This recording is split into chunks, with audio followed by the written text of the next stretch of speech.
Fala moçada, beleza? Bom, hoje eu quero conversar com vocês aqui sobre o tema da sociologia de Émile Durkheim. Gostaria já de atentá-los para a resolução das listas, né, que eu também enviei, e atentar também para estudar em outras plataformas, aproveitar aí no YouTube, nas apostilas de vocês, para também resolver questões. Não basta apenas a videoaula, né? Precisa a gente sempre complementar.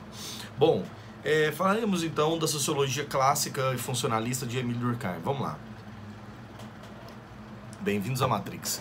Primeiro tema importante é que Émile Durkheim ele funda a sociologia como uma ciência.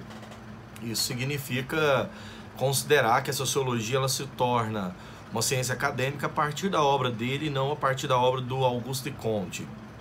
Outro ponto relevante é que o Émile Durkheim deu um tratamento sociológico para a sociologia muito inspirada dentro das ciências da natureza, então principalmente da biologia, né?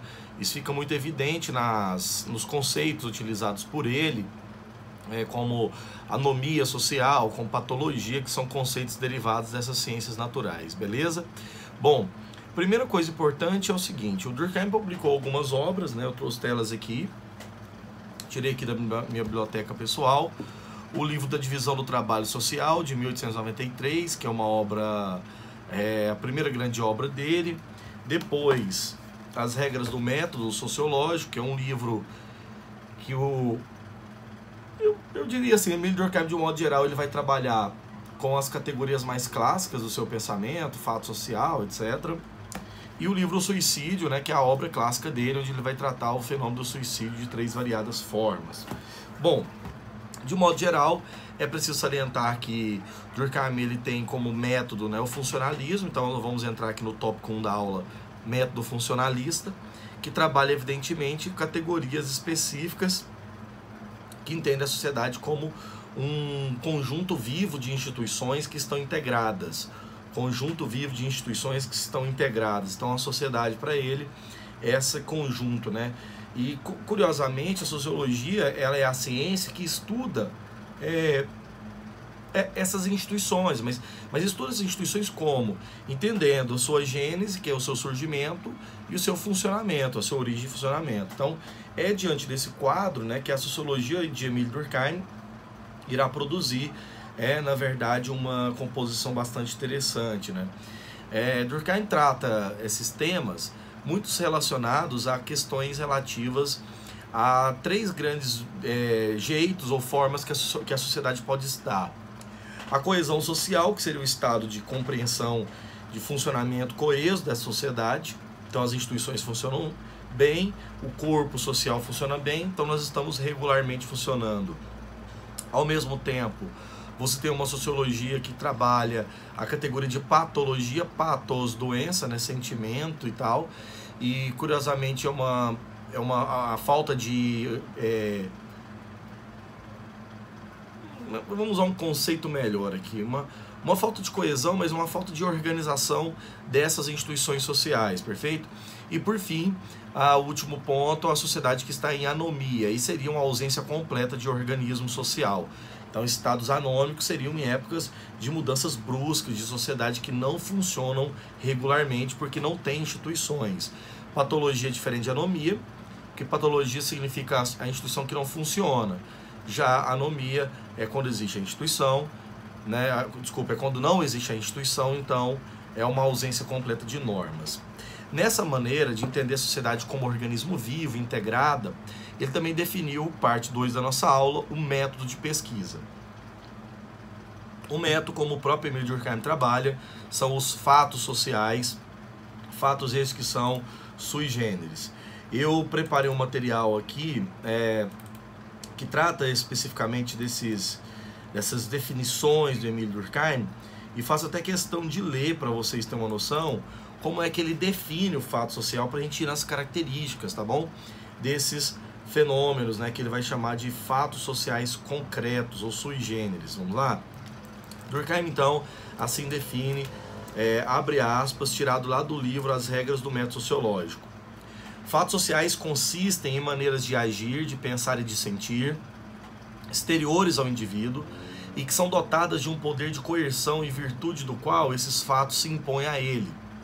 Por conseguinte, eles não poderiam se confundir com os fenômenos orgânicos, ou seja, fenômenos biológicos, já que consistem em representações e em ações, nem com fenômenos psíquicos, aos quais só tem existência na consciência individual e através dela. Esses fatos constituem, portanto, uma espécie nova. E é a eles que deve ser dada a qualificação de sociais, ou seja, a definição de fato social dele é bastante curiosa, né? Porque se distingue então de outros fenômenos. Então, só podem ser fatos sociais fenômenos concretos, beleza? Fenômenos sociais. É assim que Durkheim então coloca 3 características fundamentais dos fatos sociais. Eles são exteriores ao indivíduo, porque eles não dependem da nossa vontade pessoal. São gerais, porque são fenômenos comuns, acontecem em vários espaços ao mesmo tempo. Coercitivos, na maneira em que eles impõem sobre a consciência individual certas normas e valores. Então, por exemplo, a moda, o casamento, a violência, a educação, tudo isso são fatos sociais. Concretos, porque eles são permissíveis de ser analisados, né, e de ser identificados. É diante desse quadro que a gente pode criar uma divisão de 2 níveis. Os fatos sociais eles podem ser normais ou patológicos.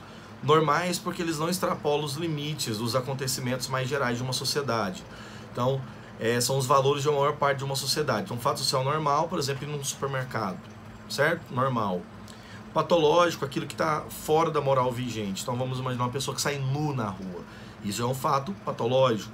Então, são considerados transitórios e excepcionais. Uma época de quarentena como a nossa é muito excepcional, a gente não é acostumado com isso. Não é à toa que nós estamos aqui sofrendo pra caramba, né, diante desse quadro aí, né, de problema social, beleza? Terceiro tópico da nossa aula é a concepção dele de solidariedade orgânica e mecânica. Eu gostaria de muita atenção agora. Na sua pesquisa, né, chamada da Divisão do Trabalho Social, esse livro de 1893, o Emile Durkheim trabalhou a maneira pela qual as sociedades estão integradas, em maior ou menor grau. Então, por exemplo, solidariedade mecânica, que é o nível de integração das sociedades antes do capitalismo, e a orgânica a partir da sociedade. Desculpe o corte aí. Então, o segundo nível, orgânica, né, que seriam as sociedades complexas. É interessante salientar que a solidariedade mecânica ela tem 5 características, vamos nelas. Sociedade tradicional, né, baseada na honra. Pré-industrial, então ela é anterior à sociedade industrializada, do capitalismo industrial. É uma sociedade que tem semelhança nas funções, que os indivíduos exercem funções muito parecidas. É simples no sentido de que são poucas classes sociais e tem uma baixa divisão do trabalho. Os indivíduos exercem, né, funções bastante comuns e essas funções semelhantes têm uma pouca divisão do trabalho. Então, se a gente pegar a Idade Média como exemplo, você tem ali servo da gleba, você tem nobres, você tem clérigos, né, que cumprem funções diferentes, porém simples, poucas funções. Já a solidariedade orgânica está relacionada à sociedade moderna e capitalista, né, diversificada, industrializada, onde tem uma especialização de funções.